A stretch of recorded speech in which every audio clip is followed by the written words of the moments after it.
Vamos lá, gente. Uma coisa muito importante em física de partículas, física do estado sólido, moléculas, etc., é o conceito de forças de troca, tá? Vamos tentar entender o que isso quer dizer, fazendo aqui um exercíciozinho de mecânica quântica, tá? Que é a seguinte, ó.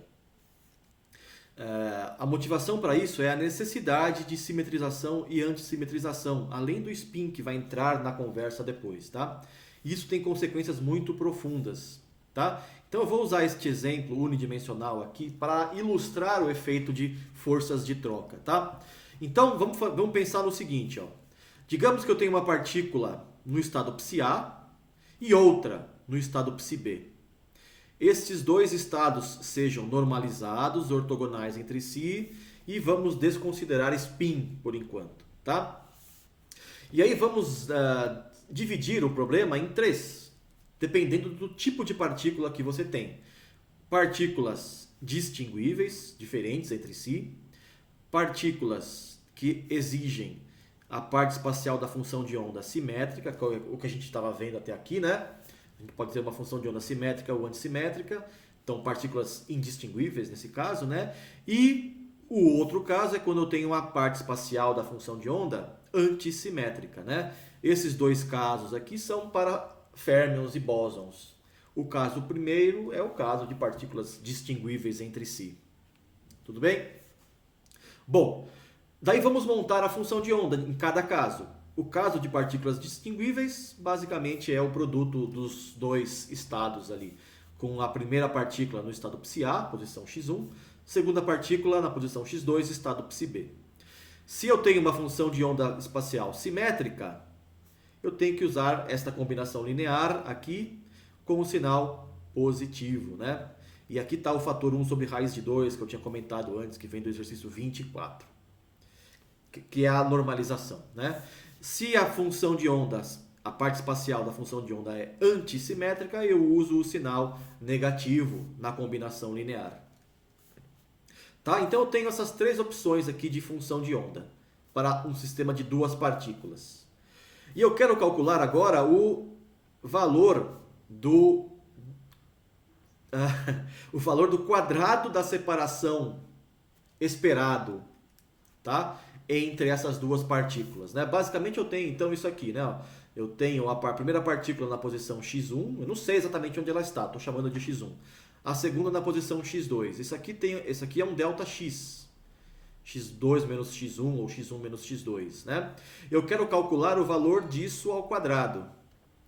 E aí achar o valor esperado desse negócio, né? Ou seja, isso vai me dar uma medida da distância média entre as partículas, né? O valor esperado da distância média ao quadrado, né?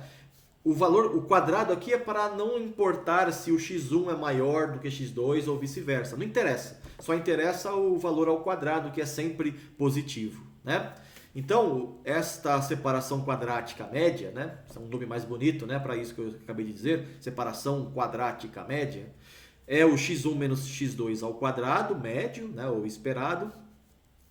E aí fazendo aqui a operaçãozinha que todo mundo sabe, né? Isso aqui é o valor médio de x1 ao quadrado, mais o valor médio de x2 ao quadrado, menos 2, valor médio de x1 vezes x2.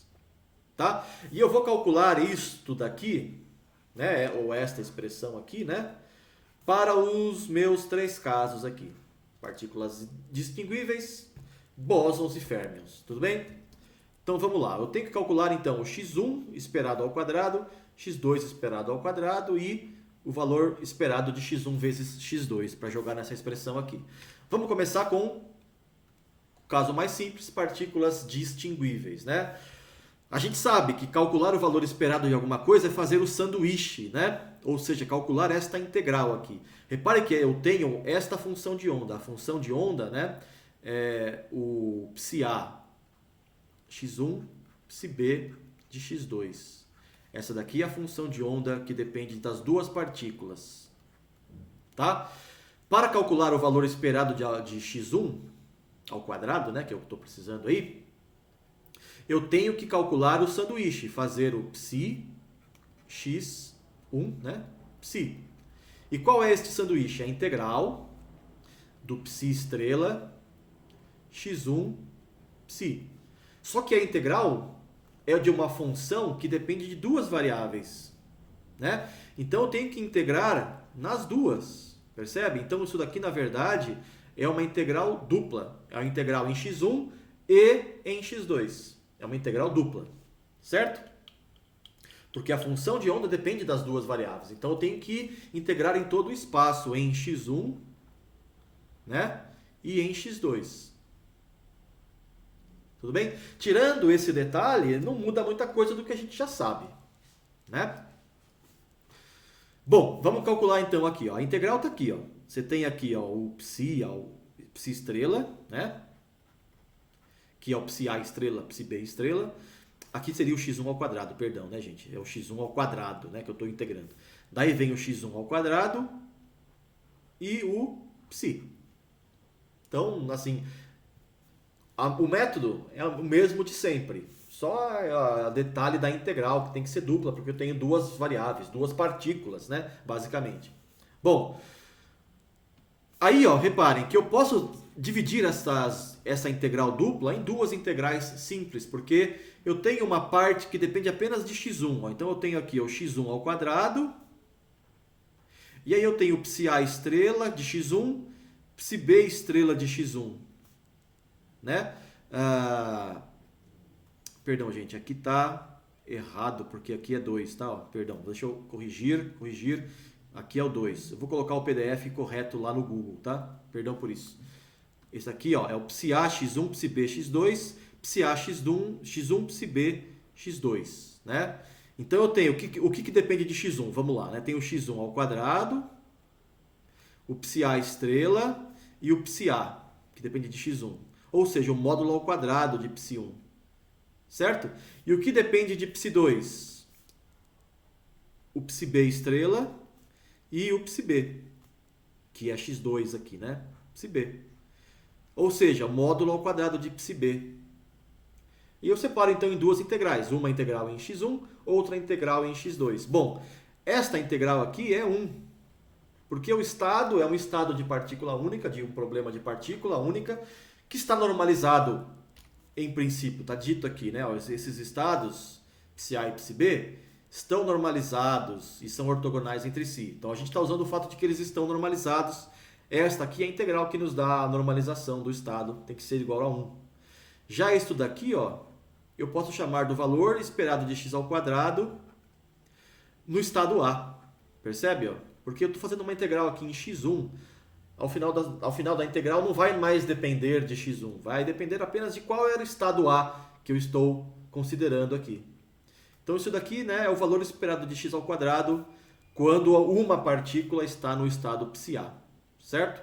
Então, vai dar a mesma coisa em relação ao x2. Quando eu faço o valor esperado de x2, né, nesse estado aqui, né, com esta autofunção, eu vou obter o x ao quadrado esperado no estado B, quando a partícula está no estado B. Deu para entender, gente? Então, a primeira parte eu já encontrei, ó, isso daqui eu já sei, né? Só não sei como fazer a integral, você tem que me falar qual é o estado. Quando você me fala qual é o estado, eu calculo esta integral. Né? Essa daqui dá para calcular porque é 1, mas essa daqui só quando você me disser qual é a integral. Por isso que eu estou representando assim, deixando indicado, né? Então esse daqui, ó, é o x ao quadrado esperado no estado A. Este daqui é o x ao quadrado esperado quando uma partícula está no estado B. E aí faltou o último aqui, ó, o valor esperado de x1, x2, que está feito aqui, ó, né? O valor completo, né, integral completa, é uma integral dupla, né? Integral dupla em x1 e em x2 de psi a estrela de x1, psi b estrela de x2. Aí vem o x1, x2, que é o sanduíche, né? Daí vem o psi a x1, psi b x2. Daí você tem o dx1, dx2. Novamente, dá para separar em duas integrais. Tudo que depende de x1 de um lado, tudo que depende de x2. Tá aqui, ó, a integral que depende de x1, a integral que depende de x2. Bom, o que é isso? Essa primeira integral é o valor esperado de x quando a partícula está no estado A. e a segunda é quando a partícula está no estado B. Então, isso aqui, né, é o valor esperado de x no estado A, né? Bom, escrevi de novo a mesma coisa, né? Não precisava. Portanto, né, voltando no último slide aqui, ó, este aqui é menos 2, valor esperado de x no estado A, valor esperado de x no estado B. Tá? Em conclusão, tá aqui, ó, o valor esperado da separação quadrática média entre partículas distinguíveis, esse Dzinho aqui vem de distinguíveis, né? É igual a isso aqui, gente, tá? É o valor esperado de x ao quadrado no estado A, mais a mesma coisa no estado B, menos 2, valor esperado de x no estado A, valor esperado de x no estado B. Tá? Este aqui é o caso em que a partícula 1 está no estado psi-A, a partícula 2 está no estado psi-B. Se você muda a partícula 1 para o estado B e a partícula 2 para o estado A, não vai mudar nada, percebe? Porque só vai mudar a ordem dos termos aqui, né? Se eu colocar a partícula 1 no estado A, no estado B, perdão, se eu fizer o contrário, né? Colocá-la no estado B e a partícula 2 colocá-la no estado A, só vai mudar a ordem aqui, não vai mudar nada na conta, né? Porque a ordem dos produtos, a ordem dos fatores não altera o produto, a ordem das parcelas não altera a soma. Então, é a mesma coisa. Tudo bem, gente? Então, essa daqui foi a conta para partículas idênticas, tudo bem? Na sequência, eu vou fazer a conta para partículas indistinguíveis, tá? Essa aqui foi para partículas distinguíveis, não sei se eu falei direito. Essa aqui foi a conta para partículas distinguíveis. Próximo vídeo, partículas indistinguíveis, tá? Então, prestem atenção no próximo vídeo que eu já volto. Até daqui a pouco.